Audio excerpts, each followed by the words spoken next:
Hello friends, welcome back to our channel. ఈ వీడియోలో reverse picture వస్తే ఏం చేయాలి అని చెప్పేసి ఒక క్లారిటీ అయితే మీకు ఇస్తాను. ఎందుకంటే చాలా మంది కాల్ చేసి నన్ను అడుగుతుంటారు, రివర్స్ పిక్చర్ వస్తుంది సార్ ఏం చేయాలని చెప్పేసి.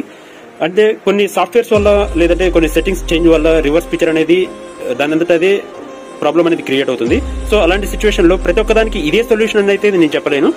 బట్ కొన్ని మోడల్స్ మాత్రం సొల్యూషన్ ఇది మాత్రం అనేది నేను చెప్పగలను. ఎందుకంటే ఈ కోడ్ అనేది యూజ్ చేసుకుని మీరు ప్రాబ్లం అనేది సాల్వ్ చేసుకోవడానికి అయితే పాసిబిలిటీ ఉంటుంది. ఇన్ కేస్ అవ్వకపోతే నాకు కాల్ చేస్తే నేను ఏమైనా గైడెన్స్ చెప్పగలిగేది ఉంటే నేను చెప్పగలుగుతాను. ఓకే, మీకు ఏమైనా నాలెడ్జ్ ఉంటే మాత్రం నేను గైడెన్స్ చేయగలను, లేదంటే సారీ. ఎనీవే, ఈ ఫస్ట్ టైం మన వీడియో చూస్తున్న వాళ్ళు లైక్ చేయండి, షేర్ చేయండి, సబ్స్క్రైబ్ చేయండి. ఒకసారి మీకు సొల్యూషన్ ఎలా చేసుకోవాలనేది అయితే మీకు క్లియర్ నేను ఎక్స్ప్లెనేషన్ చేస్తాను. మనం టీవీ ఆన్ చేసినప్పుడు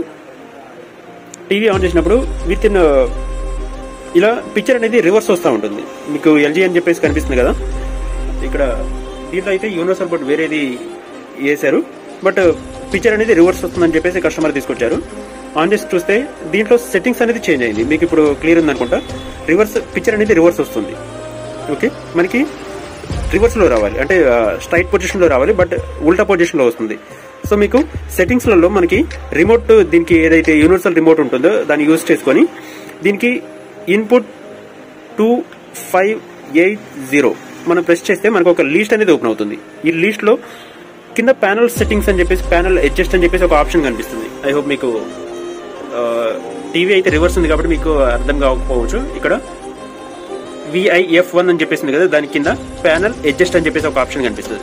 సో దాని దగ్గరికి వచ్చిన తర్వాత మనకి ప్యానల్ అడ్జస్ట్ మనం క్లిక్ చేస్తే దీంట్లో కింద ప్యానల్ మిర్రర్ అని చెప్పేసి ఒక ఆప్షన్ కనిపిస్తుంది. ఓకే, మనం దాన్ని ఆఫ్ కానీ ఆన్ కానీ, ఆన్ లో ఉంటే ఆఫ్ చేయాలి, ఆఫ్ లో ఉంటే ఆన్ చేయాలి. ఓకే, మనం దాన్ని క్లిక్ చేసిన తర్వాత దాన్ని ఎంటర్ చేస్తే సైడ్ బటన్ క్లిక్ చేస్తే ఇలా మనకి ఆన్ ఆఫ్ అని చెప్పేసి ఇలా కనిపిస్తుంది. దాన్ని ఆన్ లో పెట్టుకున్నారనుకోండి, డైరెక్ట్ మనకి పిక్చర్ అనేది నార్మల్ పొజిషన్ లోకి వచ్చేస్తుంది. ఓకే, ఐ హోప్ మీకు క్లియర్ ఉందనుకుంటా. మళ్ళీ అర్థం కాకపోతే ఒకసారి మళ్ళీ చూడండి, క్లియర్ అయితే అవుతుంది. ఒకసారి మళ్ళీ నేను డీటెయిల్ మళ్ళీ ఎక్స్ప్లెనేషన్ అయితే చేయడానికి నేను చూస్తాను. ఇప్పుడు ప్రెజెంట్ ఇది ఆన్ లో ఉంది కదా, ఇన్ కేస్ ఇది మనం ఆఫ్ లో పెట్టామనుకోండి, మళ్ళీ same as it is position లోకి వెళ్ళిపోతుంది. మళ్ళీ ఆన్ లో పెడితే మళ్ళీ నార్మల్ పొజిషన్కి వచ్చేస్తుంది. అంటే పిక్చర్ మనకి ఎలాంటి పొజిషన్ లో కావాలో, స్ట్రైట్ పొజిషన్ లో కావాలో అలాంటి పొజిషన్ లోకి వచ్చేస్తుంది. ఓకే, ఐ హోప్ మీకు క్లియర్ ఉంది అనుకుంటా. Thanks for watching. First time మన ఛానల్ చూస్తున్న వాళ్ళు లైక్ చేయండి, షేర్ చేయండి, సబ్స్క్రైబ్ చేయండి. Thanks for watching.